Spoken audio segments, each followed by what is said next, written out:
So, ఇవాళ కూడా body line మీద డ్రిల్ కంటిన్యూ చేస్తున్నాం. అండ్ ఇనీషియల్‌గా ఫ్యూ సెట్స్ పవర్ బాల్స్ ఆడాం.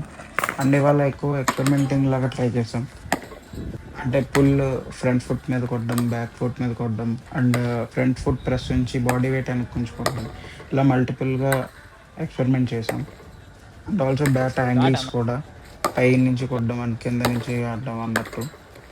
దాంతో పాటు ఫీల్డ్ ప్లేస్‌మెంట్ ఒకటి అనుకుని దాన్ని బట్టి బాన్. కూడా ప్లేస్‌మెంట్ చేసి పవర్ జనరేట్ చేయకుండా ఆడాం. అండ్ ఆల్సో కొన్ని షాట్స్ పవర్ జనరేట్ చేసి ఆడాం. సో, మోర్ ఆఫ్ ఇవాళ ఎక్స్‌పెరిమెంటింగ్ ఆడాం. సో, ఎక్కువగా ఫ్రంట్ ఫుట్ ప్రెస్ చేసి ఫ్రంట్ ఫుట్ మీదే పుల్ ఆడదాం అన్నట్టుగా అనుకున్నాం. స్టార్ట్. అండ్ అదే కంటిన్యూ చేశా. Start. And back and across ఎళ్లి బాడీ వెయిట్ వెనక్కి పెట్టి కూడా ఆడదాం అనుకున్నా గానీ, స్టార్ట్. నాకది వర్కౌట్ అవ్వలేదు ఇవాళ. స్టార్ట్. So, start. మొత్తం ఫ్రంట్‌తోనే ఆడాం బాడీ వెయిట్. సో, ఇలాగ టోటల్ ఒక 200 బాల్స్ ఆడాం. పవర్ బాల్స్ 50 బాల్స్ ఆడాం. అండ్ సెషన్ ఎండ్ చేసాం.